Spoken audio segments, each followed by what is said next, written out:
So you're using zero cash out of pocket to buy a home for $390,000 and rehabbing it for $60,000, so you can sell it for $575,000 to clear a $125,000 profit with zero cash out of pocket. Ladies and gentlemen, that's how you become Robert Miller. Are you cold often? Test. This office is crazy cold. Usually it's crazy cold. Right now it's not. All right. We're live.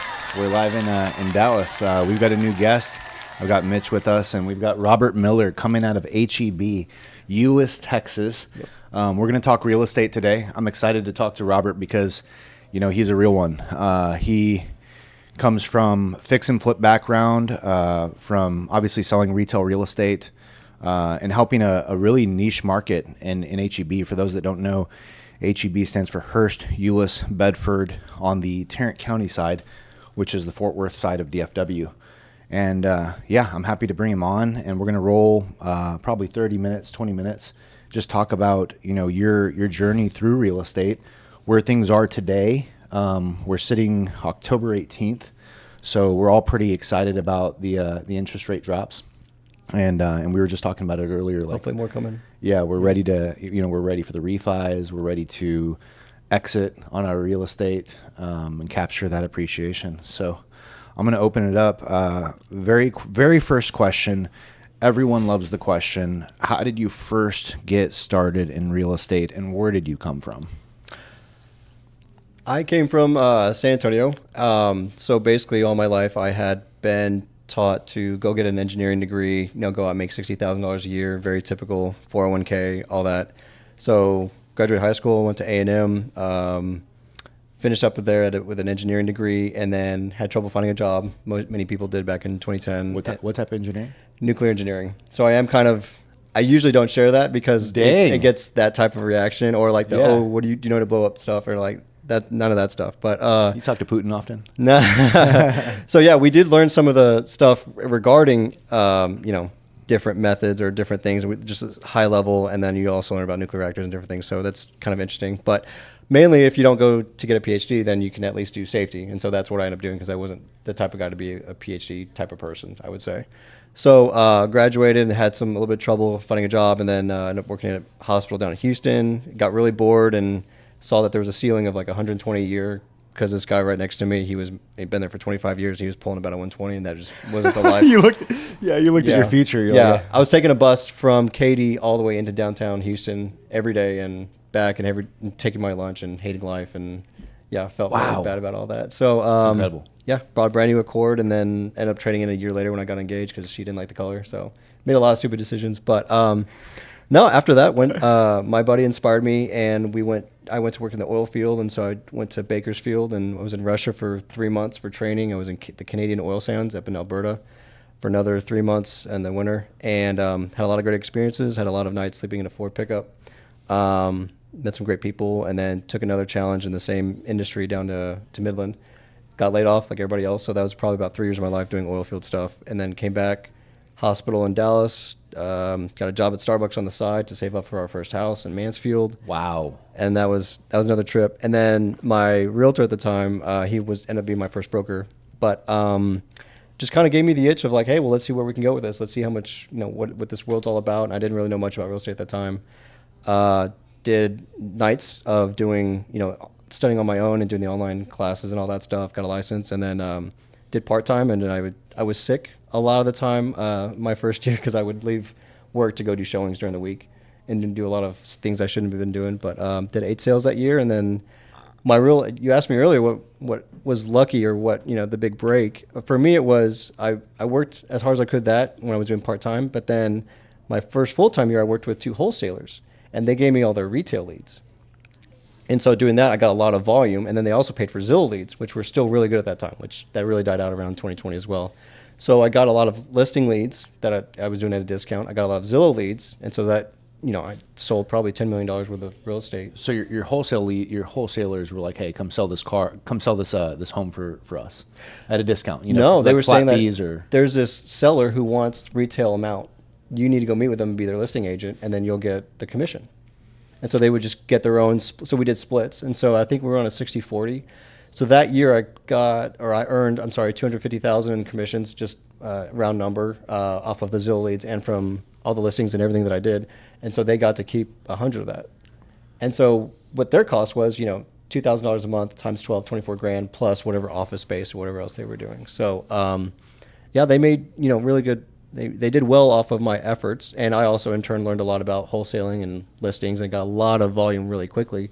Wow. And I'm still reaping the benefits of that. So no complaints whatsoever. Yeah. And then, after 2018, I went and just started paying for my own Zillow leads and converted them and off to the races, and been doing the same thing. Wow. So that first year you see that money, what's the response? Is it like not a culture shock, but is it like a financial shock to you? Do you start buying other things, or do you take the money, reinvest? Like what was your response to the influx of additional cash flow? So that's a great question, because I had a little bit of debt, as most people do getting into this, and then I went and purchased my first rental at the end of 2018. So I got out on that bandwagon pretty quick. And then in 2019, that's when I started buying more rentals. And so that's where I was using the capital, making sure I had enough cash flow to keep me going. And, I was self-employed, and I had a daughter on the way, our first. And, I went really deep into rentals, which is, in hindsight, I always said that was a bad decision, because, I was cash poor. I was broke in the end of 2019 and all of 2020 when things were going crazy with COVID. And I hadn't learned about private money lending or anything like that yet. Yeah. So, I really was broke a lot. I was depending on the cash flow, which was, at that time, maybe $1,000 a month. So negligible. And when you say you got deep into rentals, where are you sourcing your rentals? Where are you learning, how to be a landlord? Let's slow down there and explain that. Like, who taught you that? And why a jump there? I mean, because like you said, it takes cash to do it. Yeah. So there were a lot of different factors. I always, didn't have a lot of information or knowledge at that time. So I just knew that rentals was the key to success long-term for wealth and all that. And so being a landlord, I kind of just started doing it on my own. I was really lucky. Had great beginner tenants. Actually, one of them, my very first tenant, just came back to me. And he's going into he started in my Bedford rental, my very first one. And now he's going to my rental in Arlington, just because his mom is having some difficulties or whatever. So he's going to move back into a rental, and that's all good. Right. And so being a landlord, I mean, it didn't, I don't want to say it came naturally, but it was just, I haven't had a lot of problems. And I think that has to do with the HEB factor of, you get a lot of great middle-class working folks that are just looking for good schools for the kids, or a good community, safe.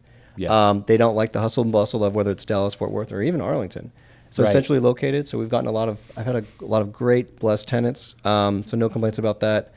In terms of deals, I've always been very open-minded. So I will go after rentals on the, or flips on MLS, wholesalers. My very first one was through Myers, the home buyers.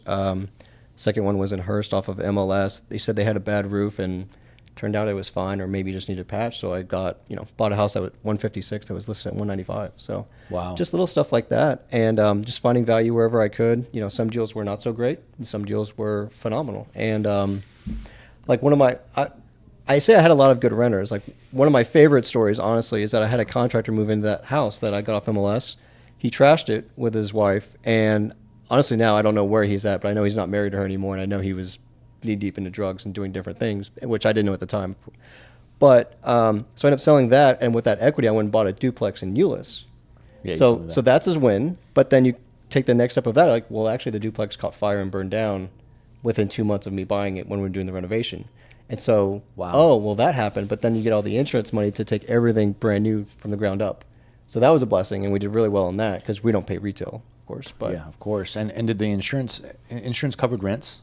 Yes, for 18 months, yeah. And that was a long renovation, but they covered a really good amount of the rents as well. So wow. That was a really lucky home run, but yeah. So Robert, when you got into, you said you were absolutely broke, and then you learned what hard money lending was. Yep. Tell us about your journey into hard money lending, and some pros and some cons, and some things that you absolutely learned to do and not to do. Yeah, so I'm a huge fan of hard money lending, because of it allows you to do leverage and do multiple projects at the same time, and I never had a lot of capital. And so my first project was, I asked a family member for 25 grand, and I just told him, I'll double your money within a year. And so that gave me the capital that I needed to do my first rental, And so I did that, and then I did a cash out refi, and then did 2 or 3 more rentals with the same cash that I had. Wow. And then I paid him back 50, and there was still, and that was the thing, is that we were, homes were going up so much in value that I was able to do that and buying at a discount, obviously. And so I would say that I never have been skeptical of hard money because I worked with those wholesalers and they were pretty comfortable with it. Right. They were a little more seasoned, so they dealt with more like lines of credit and different bank options and stuff like that. But a lot of people have been scared, but for me, I've enjoyed working with hard money because it forces you to be honest about your timelines, getting them in and out and quick. And the market can turn, as we've seen, especially in the last 3 or 4 years. It can turn on a dime. And so I work with some investors where they're cash only, and they'll take 12 months to do a project in Benbrook. And it's like, well, your holding time has been insane, and so you can't really calculate how much money they're making or how well they're doing, because if you hold on to any house in DFW for a year, you're going to make some money. But I am personally a fan of hard money lending as long as you're working with the right people. I've never had a problem with draws. I've never had a problem with ARVs or those types of issues, or even extensions, because we get in and out really quick. I've never had a 6-month long loan, to be honest. So I just think there are different, as long as you're honest about it and you get in and you do your job and you work with the right people, it helps. But obviously, if you're working with if you're your first time and you don't have a contractor list, you're going to be in trouble because you're going to be asking for multiple bids. You're going to be lowball, taking the lowest, contractor bid, and then they're going to mess up and you're going to take even longer. You're going to have to pay somebody else to fix it. So it's really cool to hear it from the operator side versus the lender side. How they operate with the capital. Well, on that note, really quickly, just because you asked about hard money specifically, is that I talk pretty heavily with my hard money lender currently about, strategies and what people are doing and also what's going on in the markets. And one of the issues that he had is there are borrowers that will take money for rehabs for work that was never done. They'll send pictures of other homes that are completed, or they'll take certain angles where here, look at my nice brand new kitchen and it's, a corner. Or they'll say, we did all this paint, and they'll do a quick run through and they'll issue the draw on, and that's not even the right house. And that's forced that hard money lender to be more diligent, send videos or send an auditor to go double check, an inspector. So that's why when we do hard money, it's all about relationships. I literally have a plumbing issue at one of my rental properties right now. An emergency. I'm like, oh my goodness. Yeah. Brutal. that's how it goes. That's how it goes. That's how it goes. But the hard money stuff, we're not out there soliciting what we do. We're not out there advertising and say, hey, if you need this, if you're doing fix and flip, or if you need a short-term bridge loan, we're not pushing ads out to generate revenue for that business. It's really relationship based is what we found, because at the end of the day, like you said, we want trust, we want integrity during business. We don't want nonsense and games. And to your point and to your credit, I would say that was what's really been really interesting, is that you and I didn't meet on that kind of situation or on that level. And I know that you've done hard money lending, and that's been mentioned to me several times, but it wasn't until today when we're talking about the Dallas project that we really went into any type of in-depth thing about that. Yeah. And it was never hey, Robert, be my client and let's see how this makes this work and all that stuff. It's more of, this is what I do, this is what we have, how can we work together? How can we both make money? And that's what I think business relationships and relationships in general are all about. Yeah. That's exactly, that's the approach. When, I see you're doing things successfully, you're already borrowing money to do it. How can we partner? How can we bring our capital, our strategic capital, whether it be, capital combined with our own vendors, our own contractors, or just capital, and you run with it, you operate, and you bring the profits to the table and we split them up. So there's a lot of ways to cut that up. And today, even this morning, I talked to you a little bit more. There's a lot of ways to do hard money structuring. And I want to talk about that with the people, because this is mainly all real estate is what we're discussing. And there's the people watching, if they're into real estate and they're doing fix and flips, or they're buying land and want to develop land, there's a lot of ways to borrow someone's money on a hard money plan.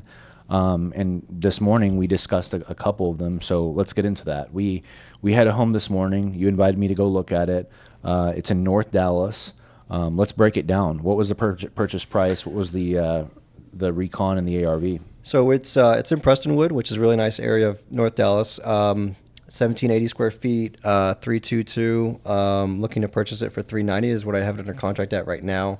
We're still doing the inspections, so that could change. Plumber and foundation guy are going over there, so I think there's going to be a little bit more stuff that we need to hammer out from the negotiation standpoint. But we were originally thinking the rehab's going to be 60, which at the time felt pretty heavy, given that I mean, I didn't know how much was on the inside, to be honest. But I think cosmetics, I can be in and out for easily 45, no problem. So I've really already, hopefully she doesn't see this, but the agent's a little bit more mature than I am, so I don't think that'd be an issue. But I think having a 15 for, the foundation or anything like that, that'd be more than enough that I ever need. So we'll still see what the negotiation, what we can find out on Monday when we do more inspections. But we really think the ARV is going to be in the 565 to 575 camp. And now there's some questions about, well, I could do some special things to add in a freestanding tub. And so I'm going to talk to my my hard money lender that I'm currently working with and just see how I feel about doing a freestanding tub in there and see if there's value there, if I can pump up that value. My problem is I typically over rehab. And so whoever buys a home from me typically gets a really great house. But if somebody doesn't value a freestanding tub in that type of house or, in that area, then that's something I need to consider and look at from the comps as well. And so I'll study the MLS a little bit more and talk to some other agents that have sold homes.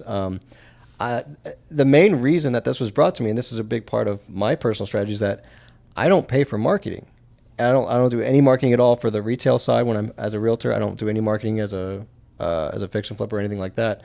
It's all organic. And so this was brought to me because one of my investors that I helped sell a flip for, and I worked with her on a lot of these GC and a lot of these projects, is that her flip was a couple blocks over, and that's why this agent reached out to me.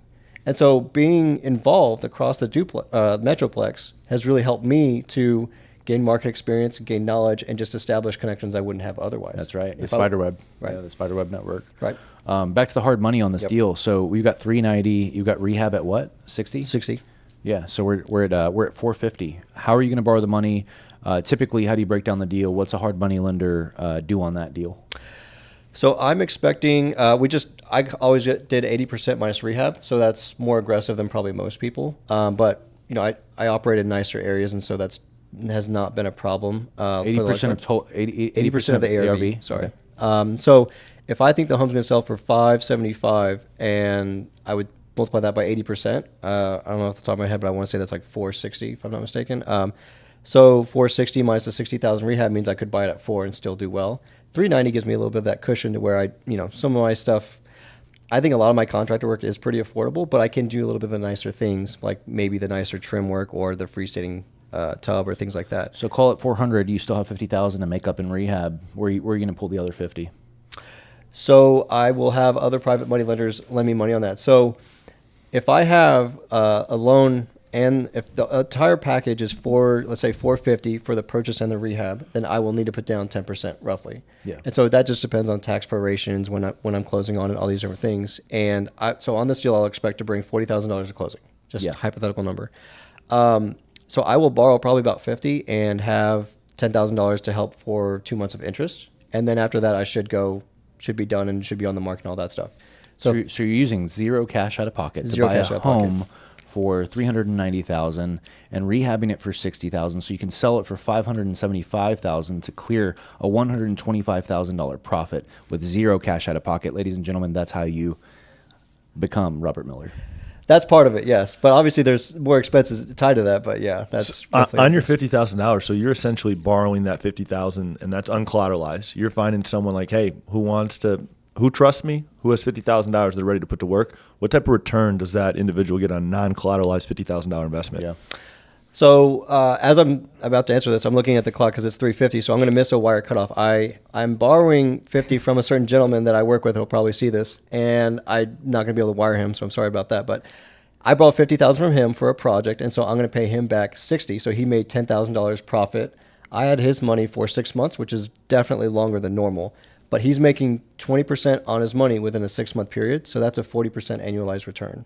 20% IRR or 20% IRR, yes. And you made that distinction earlier. And that's where there's a little bit on the lending side. There's a little bit of clarifications in lingo that I'm not as familiar with. But basically, he makes 20% on his money, no matter how long I hold it for. And so this was 6 months. Normal is about 4. Gotcha. Okay, and a handshake agreement? Oh, no, we did a JV agreement. So on this deal, he wanted to do a JV agreement. He felt comfortable to do that. So that's between us, and that was written up by my lawyer, everything above board. Another individual actually filed a lien on the property, and so he had to be contacted by title to release the lien, and so he'll have to do a release. Okay, of so he lien did on a that. second lien. Yeah. Okay. No, that gentleman was the first lien position. No, he would have been second after the hard money lender. Oh, the Yeah, hard money yeah. lender was first lien, and then this gentleman, he did put a second lien on the property. Yes. Got it. Understood. Perfect. Yeah, so just second lien, and again, it's all back to trust. Right. It's all back to trust. And I'm comfortable either way. I mean, some people don't want to have to go through all that and pay for the extra cost of having to do so. Some people are perfectly comfortable with JV agreement. Just you, me, we sign a piece of paper. It's legal. We're good. One of my big things, to be perfectly honest, is that I don't do a personal guarantee, but everyone that I work with should know that I would easily melt any one of my rentals. You know, I'll make 50 to 100 grand on any one of my rentals selling them, and I can make somebody whole. So nobody will ever lose money working with me because I have so much assets, and I have separately the body of experience and knowledge to make sure we convert and get everything done. Just to get in, like from a lender's perspective, you know, that is incredible, and not everyone's going to have that integrity, and that's why most hard money lenders are gonna get the personal guarantee, because the personal guarantee is going to force the liquidation of assets and the equity in those assets to be able to make lenders whole. Right. When you make it, you know, when you make it the borrower's choice, it puts the lender in a position of like, crap, you know, like if this guy really doesn't like me and wants to put it to me, that's an option, and that's something that you don't want to get into as a lender to protect yourself. Of course. But it's awesome that you have that relationship, and it shows that you built trust and established trust with someone else to be able to do that. So I want to take it back. So you're saying that you've got one hard money lender locked in at which was for the down payment. This was at a 20% guaranteed IRR. It's a private money lender, but yeah. Private money lender Yep. for a fixed rate, Yes. basically. Yep. And then for the $400,000, what was the deal structure there? Is it just interest served at 12% plus an exit fee? So that's a 13-1. So he charges Okay. 1 point origination, and some people structure it differently where they do monthly payments on their interest, and so that's fine. Some people don't do that. So he charges his origination on the back end, as well as all the fees associated with the appraiser and all that, and doc fees. And so I pay him 13% month. It's 13% annual, and Yes. so it comes whatever that comes out to But monthly. you're servicing the debt monthly. Yes. On interest payments. Wow. And sometimes we get smart with some of these ideas where, the Dallas deal, I'll close on it in the beginning of December, but I won't have to make my first interest payment until February 1st. So I pay December's interest at closing, and then January is just accumulating interest until February 1st interest payment. And that's how most mortgages work anyway. So that's pretty nice, and I should be on the market before that. How many deals have you done borrowing hard money? Just curious. I want to say around probably 40 to 45. Wow. So an experienced borrower. Yeah, and it would range from, like one of the deals, I just borrowed it on a Friday, and then we closed into the cash out refi on Monday. So And we we've do done stuff that like before. that, Yeah. TSCR stuff. So yeah, We've done some small bridge loans like that before, and those are great. I mean, from a lender's perspective, it's like lower risk. Yeah, tee us up. That's awesome. Yeah. That's awesome. So it was cool as Asset Lending Partners. Before Asset Lending Partners was even Asset Lending Partners, it started on one hard money deal, the very first hard money deal that you ever came across. Yeah. Go ahead and tell them about it. Yeah, I'd be curious. Because hard money, it started as hard money, but now we kind of shifted towards a lot, like you mentioned, joint ventures. And the joint ventures for us, it's not just, oh, hey, we're going to make a 20% IRR so we can make better returns than doing hard money. Sure. It's leading into better relationships. It's like, oh, okay, we've now done 6, 7, 8, 10 deals with these individuals. And now it's like, man, is there a partnership here? Is there something we can do together long term? So that's one of the things that I've really liked that it's kind of evolved into. Yeah.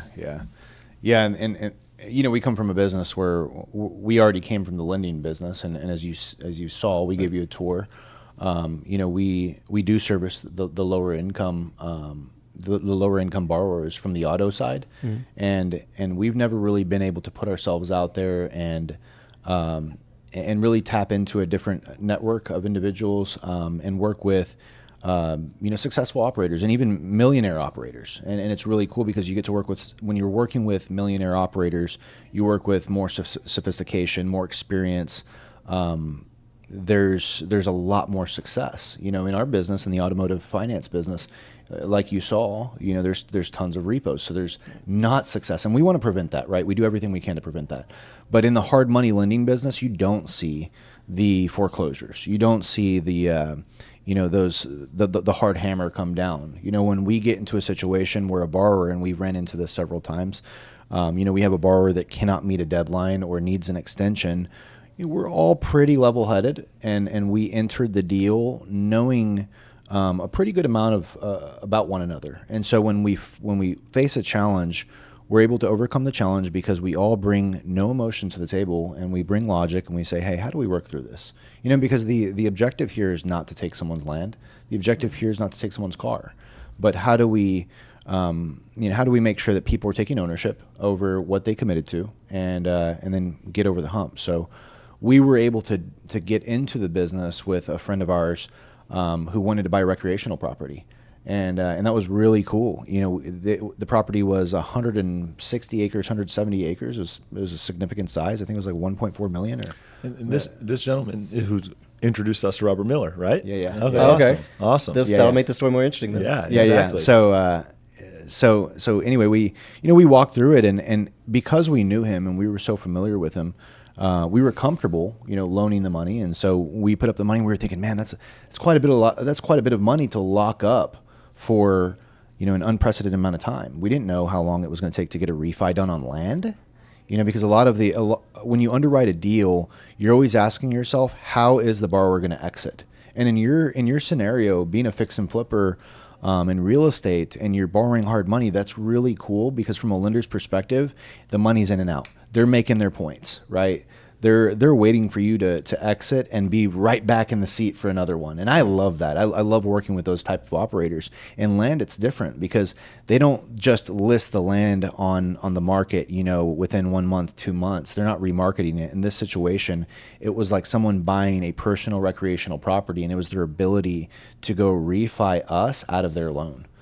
And so we had to go, talk to the bank and make sure that they had a pre-approval from a banker, and see what is their ability, and really underwrite their financials to validate their ability to refi us out of the loan. So that's what got us in the business. And then now we started to learn, okay, what are the cool niches that we should be looking into? And that's when we, tapped into land. That's when we tapped into joint ventures, and not even doing interest, not doing more JVs with people, because that's also bears more fruit for us. Right. Well, I think the big thing to note on that, in my opinion, would be that you already have a lot of lending experience, and maybe that's just related to this business that we're at right now, but you understand the core principles of what it's like to underwrite and to understand what risk is, and you entered into a venture where you may or may not know much about land, and you may have consulted other people about that, and then you go from there. How do we make sure they can refi out of this? Are they going to subdivide it out? What's the exit strategy? Right. And that's where a lot of that would be an unknown to you, but taking different information and putting it together into a risk package that you were comfortable with, and then come to an agreement with the borrower, those are all big pieces to a rather complicated puzzle. Me and Caleb talked a little bit. I think in any business, there has to be a competitive. You have to have a competitive advantage. Absolutely. And one of the things that impressed me when I first met you, Mr. Miller, we walked a home that actually Caleb located, I believe. We went into that home. And immediately we're walking in, and I'm just like looking, and you're like, oh, we could expand this kitchen, slide this table, do this, do that, and it's like you had 3 visions in your head already, and it's like, oh, but it depends what the comps call for on the MLS, and it's like, man, okay. And then you go into your custom cabinets and how you're plugged in all these areas, and I'm like, that's a man with a competitive advantage. Yeah. I want to do business with him.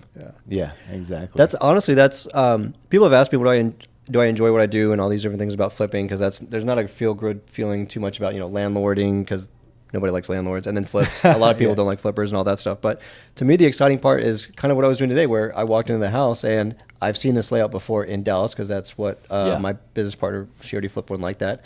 And so realizing the best layout and what can be done is one of my favorite parts of any project, because how do I maximize this and bring the most amount of value to a buyer? And something that they'll value. And I was mentioning, should this house have a freestanding tub? Will they value that in this area? Maybe, maybe not. But finding out what those things are and going through enough houses is being a realtor and seeing, hundreds or thousands of homes a year.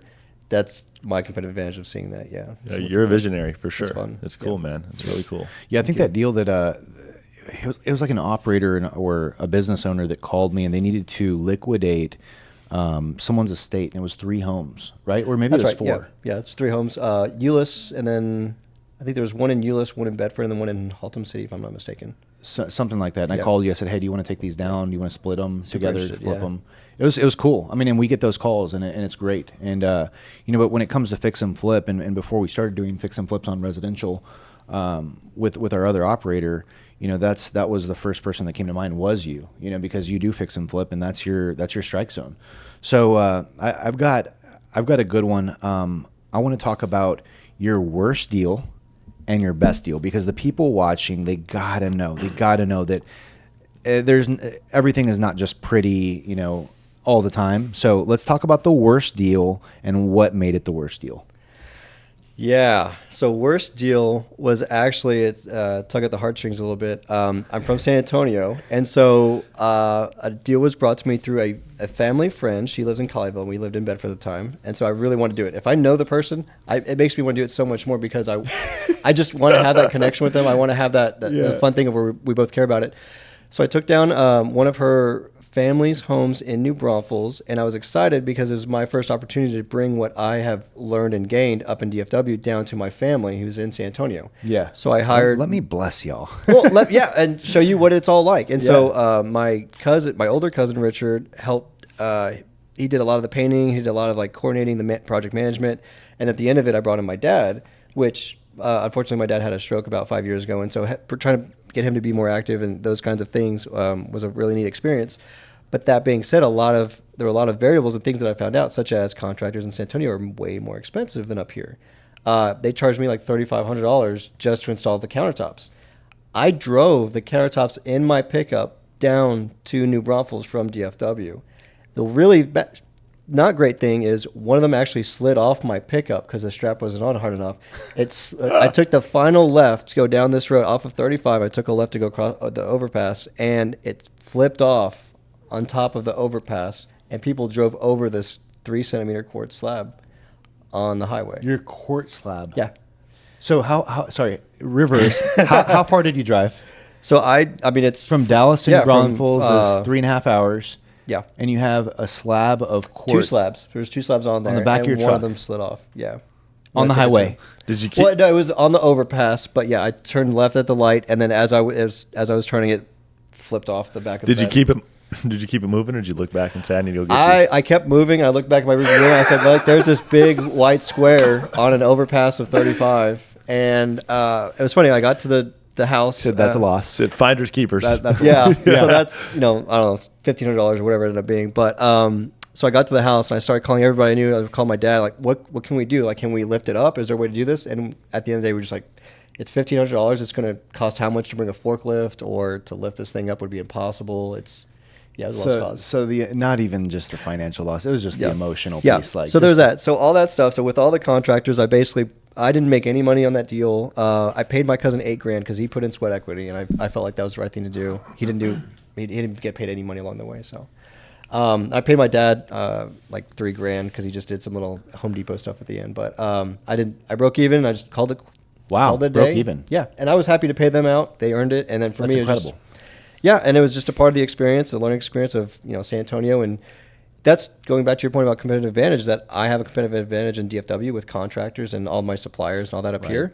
Not the case in San Antonio. People are going to charge me arm and a leg to do. Oh yeah, the minute Robert Miller isn't Robert Miller in San Antonio. Yeah, that's right. That's it's a right. different thing. So we're gonna wrap this up with one more question. Yep. Tell us and tell the people about your favorite deal, biggest gain, biggest profit. Throw the juice on here. My most favorite deal was when I had been doing rentals and I had done a couple flips. Same investor actually. She had been doing a few homes around Prestonwood, around 600,000, 700,000, 800,000, and so I piggybacked off that as an agent and kind of a little bit as a manager. So I saw what she did and how she was running it and the materials that she used and those types of things, and then just being along that gave me the confidence to go do my own $1 million flip. So I went and bought a house in South Lake. North Side, 114 off Carroll, and bought that for I think $7,000. And I met her. That's a whole other story of how I met her. But bought that for $7,000 and over budget. Took longer than I wanted to. All these things, but I listed that in I think it was February or March of 2021, if I'm not mistaken. listed for 9, and I sold it for 1.15 million, and that was phenomenal, huge thing. And really, the contractors that did the quality is not what I'm used to, but I would call that lipstick on a pig. We threw down quartz countertops, we did a glass shower, but we just painted the tub, we painted the cabinets, a lot of basic things. Yeah. Bought a house in Southlake, Texas, for $900,000. For $700. Oh, for $700. And my all-in cost, I figured when I was taking in contracts and listing it, my break even was $900. And you were listing it for your break even. Yeah. But you knew because of the market it was going to bring a lot more? I didn't know. I felt like if I get 900, I call it a day. It's a big learning lesson. It is what it is, which this was before New Braunfels. But just call it, it is what it is. And then, a lot of people were interested in it, and I had no idea COVID was happening and all that stuff. So it just people went crazy. And so, wow. Yeah. So you got $250,000 over asking. Yeah. Wow. Oh man, that was a really neat, neat experience. Yeah, I love it. And it was even weird to go through the mental trip of like the types of people who were buying that home. I mean, I was still, I had maybe 8 rentals or something at that time, and I was still living in Bedford, and so that was a very weird, like, people worth millions were offering that for my house, and so I thought that was a neat little mental trip. But yeah, that's awesome. Wow. That's awesome. That's so you came up $250,000 from your original asking price in Southlake, Texas. Boom, during COVID. Shocker. Yep. How can people reach you? How can people contact you? What's the best place? So I'm a realtor, obviously. I love HEB, but I work across the Metroplex. Happy to work with investors. Phone number, 940-435-1395. Otherwise, real quick. It's catchy. But Robert Miller, I mean, as a realtor, it's hard to miss me. I'm on Facebook, obviously. Right. I mean, Robert Miller is a pretty common name. So, yeah. Happy to connect with everybody. Oh, sorry. Robert at MillerHighLifeHomes.com. I've had several comments about that even today. So, he's a cabinet plug. Custom cabinets. Cabinets, countertops, flooring, all that stuff. Yeah, if you would invest in Robert, or if you would do business in Robert, reach out, DM us. We're happy to plug you, or you just got his contact details. Rewind the video and hit him up directly. We're happy to have you on, man. Let's get you on more, and we'll talk more stories. Hopefully, we can create some W's together. For sure. All right, we'll wrap up. Thanks. Man.